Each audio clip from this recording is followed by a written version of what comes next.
Shut up, be quiet. Shh. Shut up, stop crying. Shh. You don't wanna, you don't wanna, you don't wanna, you don't wanna wake up.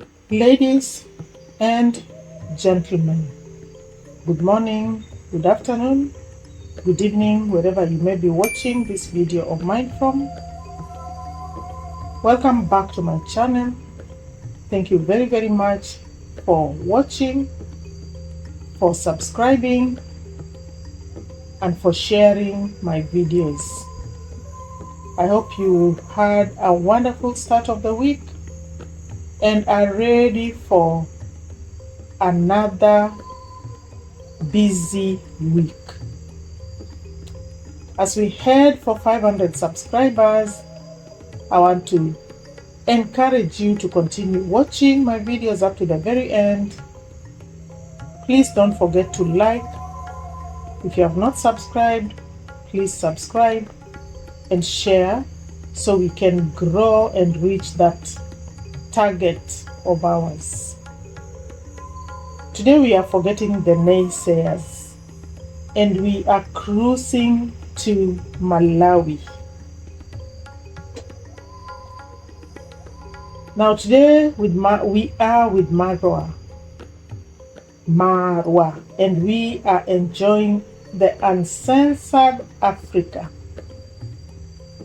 uncensored raw Africa. This is why people who sit in glass houses should think twice before they start throwing stones at this man. I am Marwa. Do you see, Marwa does not come from Malawi. His relatives are not from Malawi. But the fact that he has decided to venture in this territory says a lot about him. The Masubos and the Carrots who are sitting on their stones or sitting in front of their computers talking nonsense should know that Marwa's money is hard-earned. If you ever heard of hard-earned cash, then you know Marwa's cash is hard-earned. First of all, just look at that journey. Look at that journey that Marwa took today. From Karonga to Mzuzu. Hey, that was a journey and a half. It was just crazy. But you see, this is what makes Marwa who he is. He's ready to venture. He's ready to try things. Things that seem impossible and difficult. Things that so many people would have complained about. He is ready for it. And when he decided that he was going to travel Africa, he knew what he was heading for. He knew what was in store for him. He knew it was not going to be easy. But there it was. He's doing it. Now look at this van, or do you call it minibus? We call them matatus or Nissans in Kenya. You know, the fact that every single breathable space in that vehicle must be filled up, it's something interesting indeed. You know, it reminds me of those days before Michuki. I don't know how many of you know. Okay, Kenyans will know Michuki. I think he was a minister for transport at some point in time. And his famous seat belt that forced matatus to limit the number of passengers they carry in a matatu, because matatus in Kenya would always also operate in the same way. You'd be literally packed like sardines in a matatu. Packed. So imagine, packed like that and for 5 good hours in that same sitting position. Not interesting at all. Not interesting at all.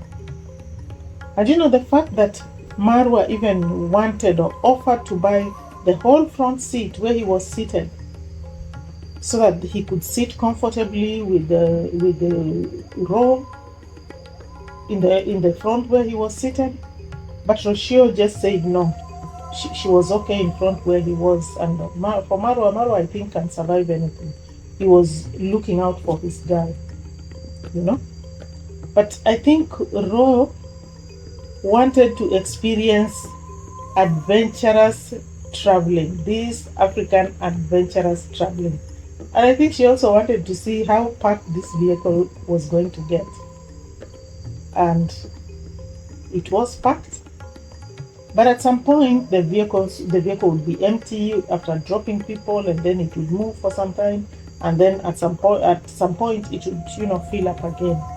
But I don't think it was a very, very comfortable journey. But the funny thing was how Marwa was confined to peeping from behind a huge box, especially for somebody who's a travel blogger.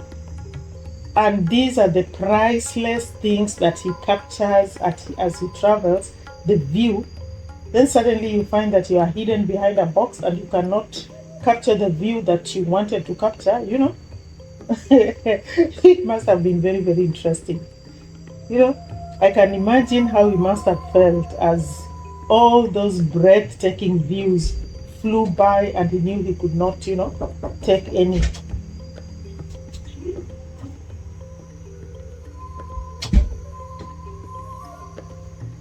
Believe me, 5 hours of that journey could have been enough to kill anyone.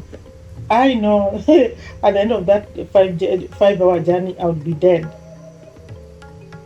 But like Rose said, the beautiful views compensated for the rough ride. And I'm surprised Rocio was not traumatized at the end of the 5 hours. In fact, they went to the hotel, they ate their food, they went to the hotel, they rested a bit, and then they went out again to look for the ATM, this time another adventure. So, this kind of just, tells you a lot about these people.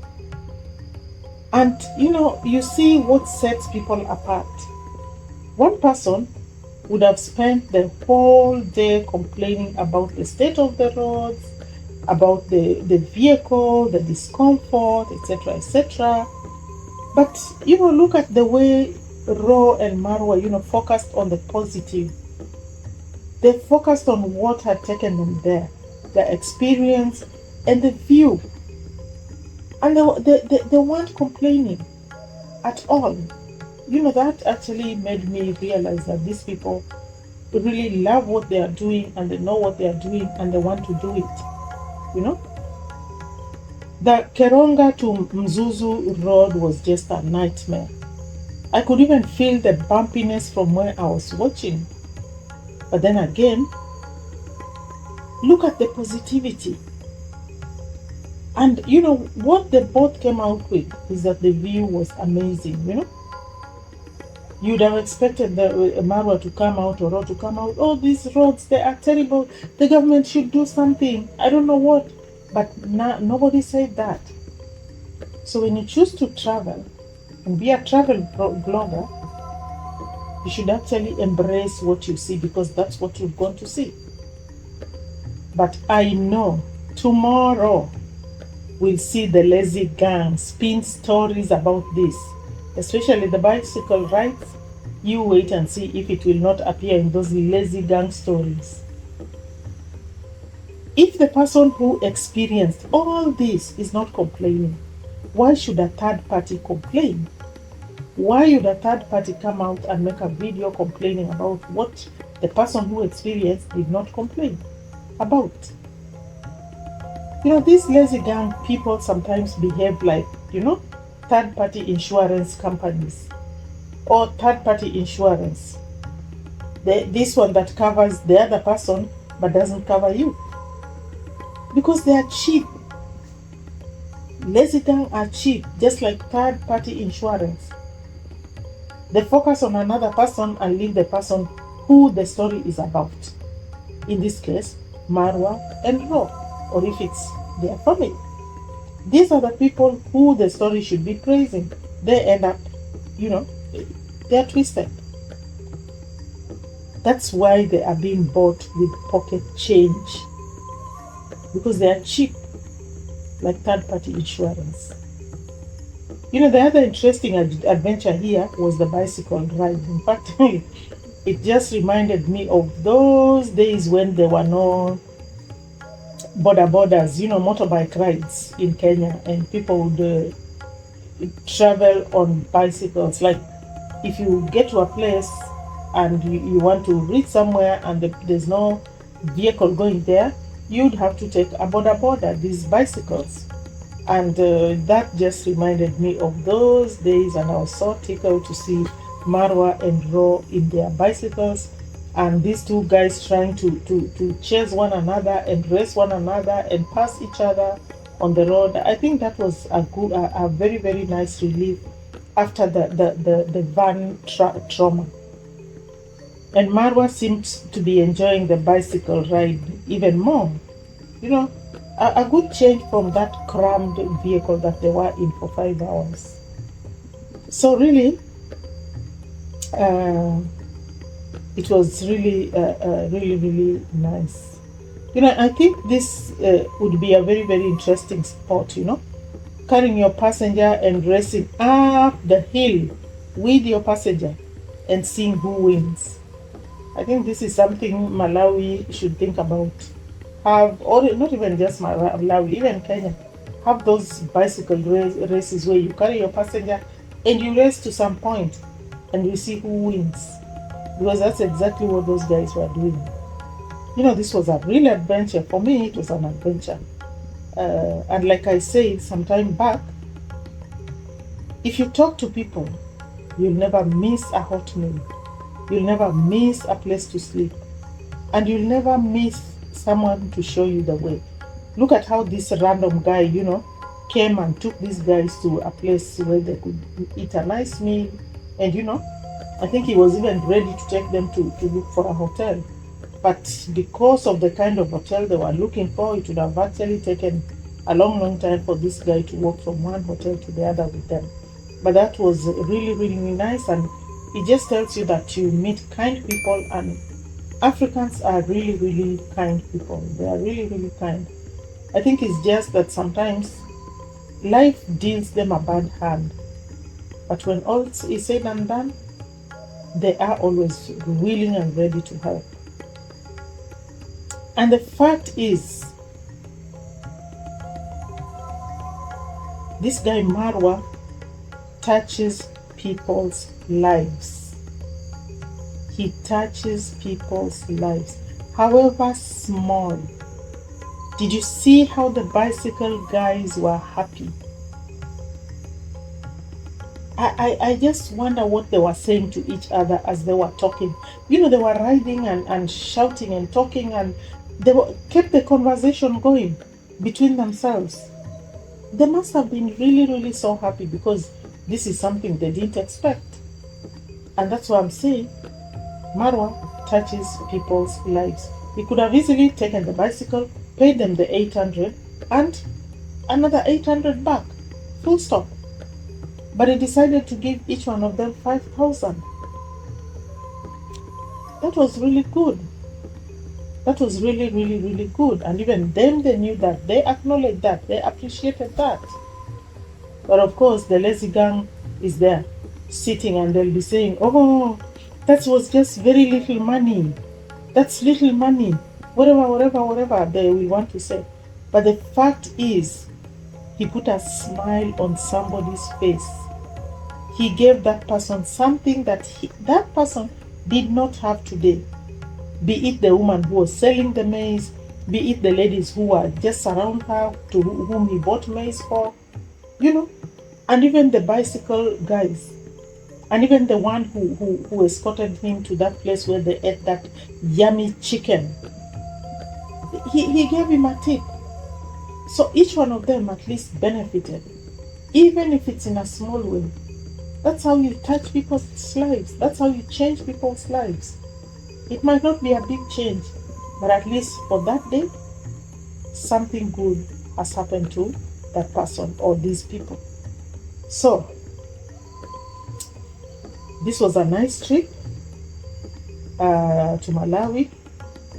We saw Malawi roads, and our challenge is to the government, just do something so we can have more Marwas coming to visit Malawi. But even with the roads, I think Africans should visit other African countries and just see the beauty and the places and learn more about your neighbor. I think it's a good thing. Kudos, Marwa.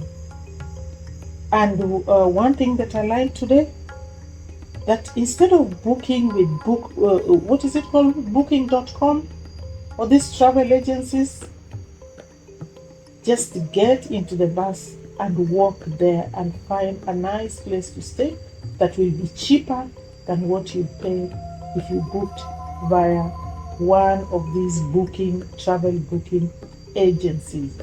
So thank you for the tip, Marwa. Ladies and gentlemen, today we just wanted to follow Marwa to Malawi, and I hope you enjoyed the trip with me. Thank you very much. May God bless you. Please don't forget to hit the like button, subscribe, and share my video so we can grow together. Thank you.